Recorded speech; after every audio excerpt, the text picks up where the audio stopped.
Say hello. Hello. So yeah, welcome back. Today's going to be a bit of a change of pace. It's going to be slower. The fishing here isn't that great. So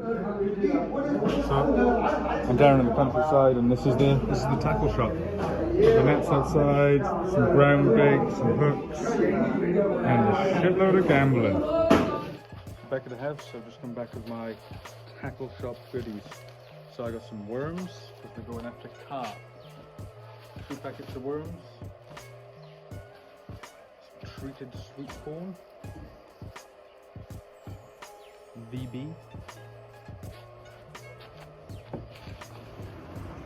got some pre-tied, sinking, floating, bottom weight shit that I'll tie these on to a UL. Some small spaded hooks, a size 9. And ground bait mix. So I've got 3 different kinds of ground bait mix. You should mix them together and you'll get big fish. And I have the ground bait hooks. You just fill this coil, there's a coil in there, you fill that coil with the ground bait, put bait on each hook. I'll put some worms, I'll put some corn on each hook. I'll cast them out. I'm only going to have 1 rig like this, a big rig.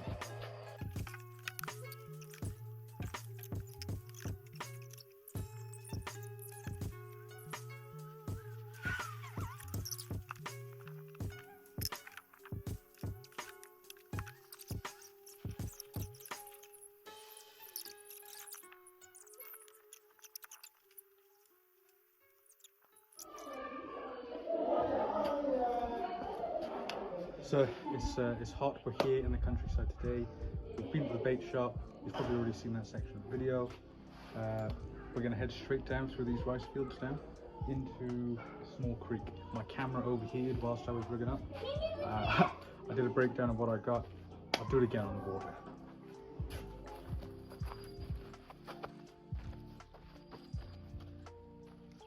So I've got my 2 ultralight rods on exactly the same rig. I just have some peanut floats going down to a small weighted sinker and a very small size 5 carp hook on both rigs. And I'm just going to put a worm on one and a piece of corn on the other.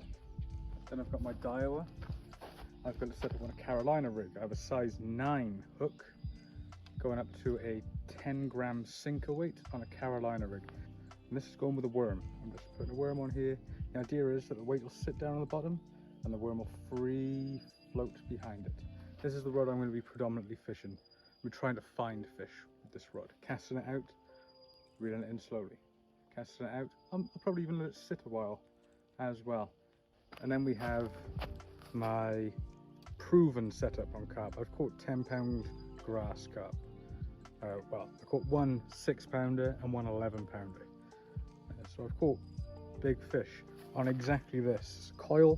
You put your ground bait on there, small baited hooks. I like to push my hooks inside, push these lines inside the ground bait, put a worm on 1 or 2 of these hooks, and put a piece of bread on this long trailer. It's just something else. I got a lot of crumb mixed up, so let's get to it.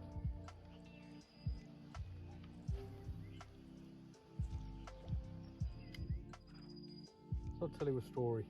I used to live in Germany a long time ago. One of the boys was getting married.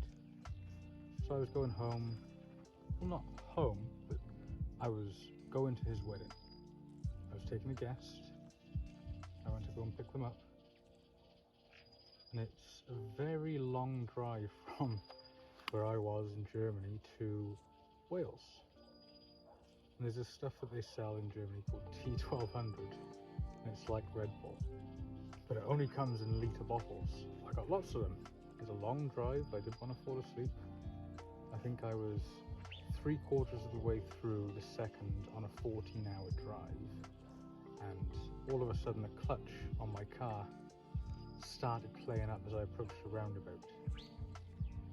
So I blipped the gearbox for the accelerator and pulled it out of 4th gear, put it into 3rd. I rode 3rd gear all the way down this hill, this incline, light incline, to another roundabout. And all the time I was trying to press the clutch, trying to get the clutch to engage, but it just wasn't doing anything. It was stuck in third gear.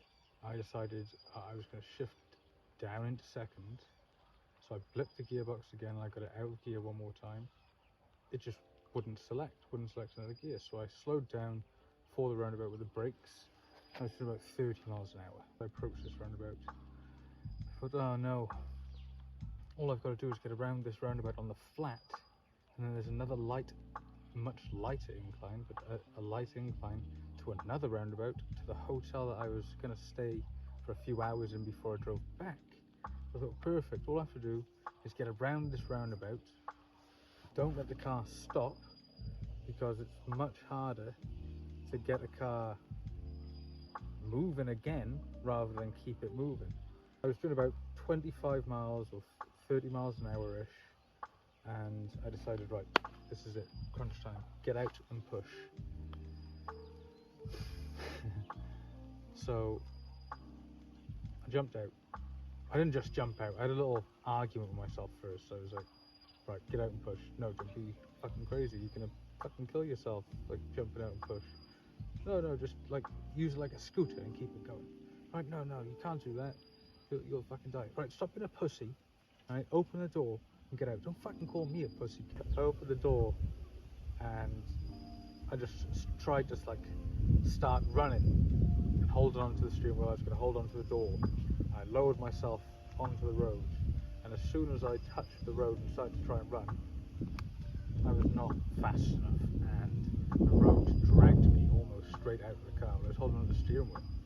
I was on a roundabout at this point, and I was like, right, fuck this, you're just gonna have to let this car go, and like whatever happens to the car happens to the car, but you can't get dragged, because I was getting dragged.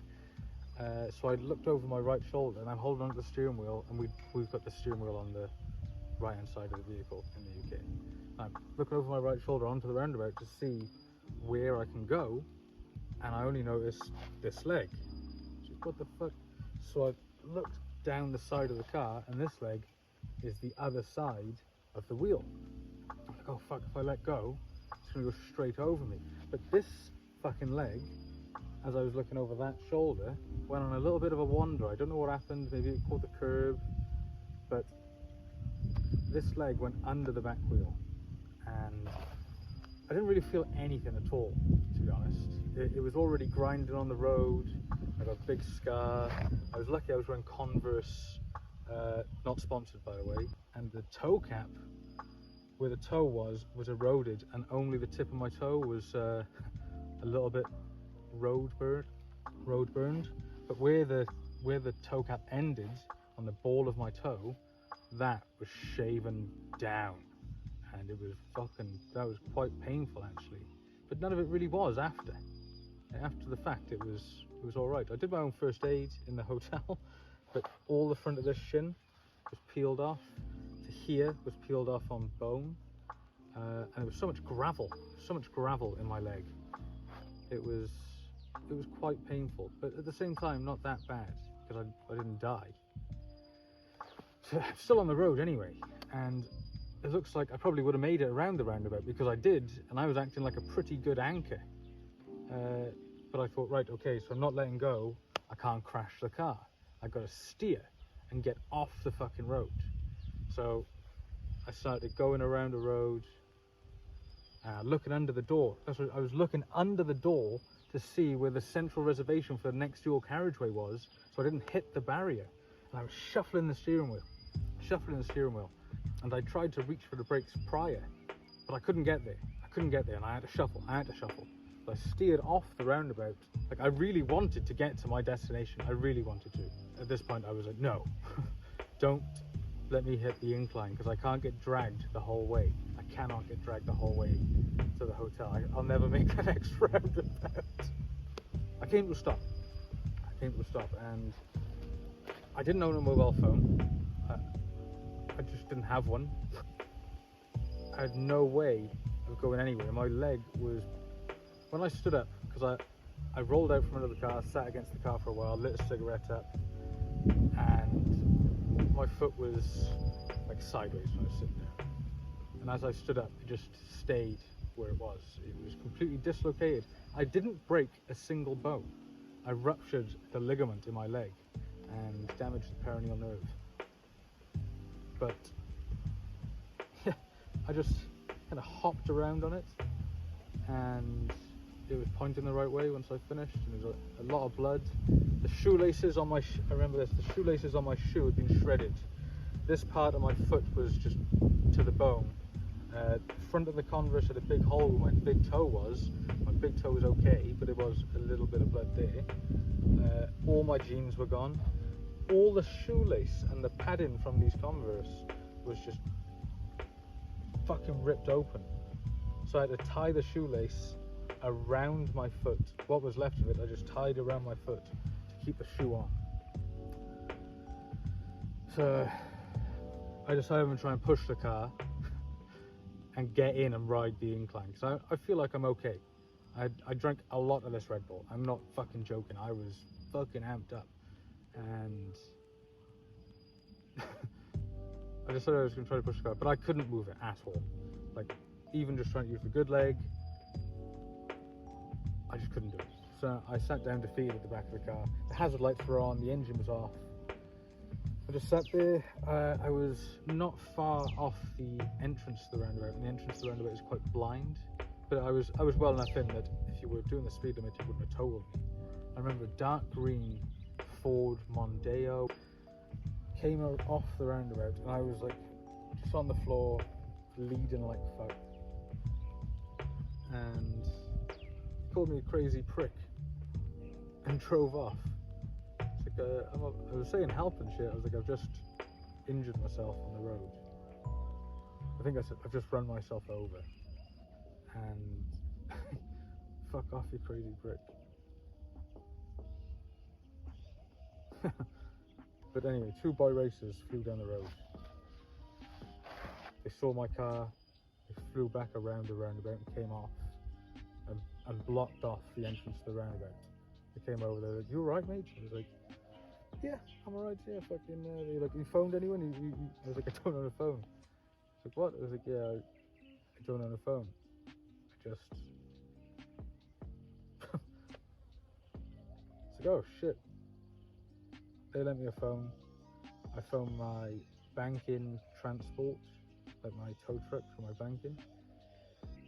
I phoned the police as well. So the police rolled up, and those boys left. I told the police officer what he'd done, and he breathalyzed me for it. He's like, I gotta breathalyze you first. And I blew zero, obviously, because I was only drinking fucking Red Bull. And he said, do you want an ambulance? And all that. I was like, nah, I'm good. I'll just go to the hotel as soon as the recovery vehicle comes. If you don't mind, give me a lift. He's like, no, I don't mind. So he took me there ahead of the recovery vehicle and just gave the recovery vehicle instructions when the recovery vehicle arrived.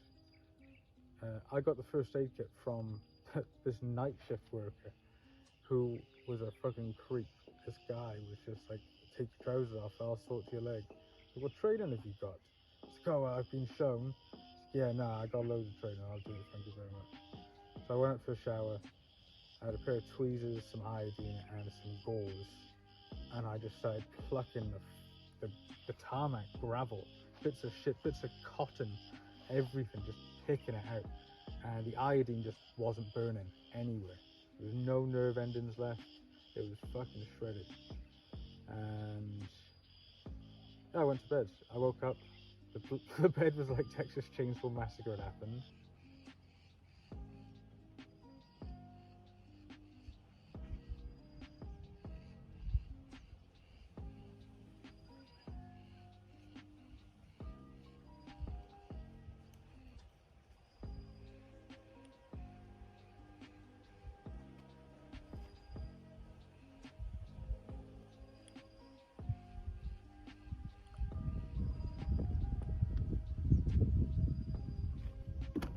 I think that's all she wrote. I'm out of fluids for drinking, so I might make my way back up to the house.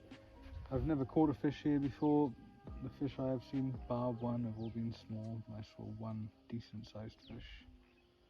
But yeah, the bugs are doing me in. It's been a couple of hours. There are some swirls, but nothing seems to be interested in the bait.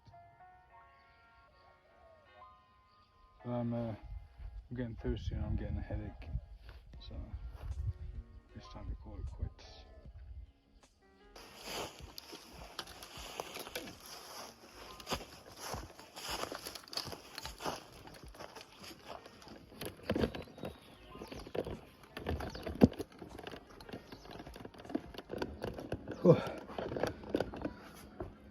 Just run some cold water over my head and a glass of pop.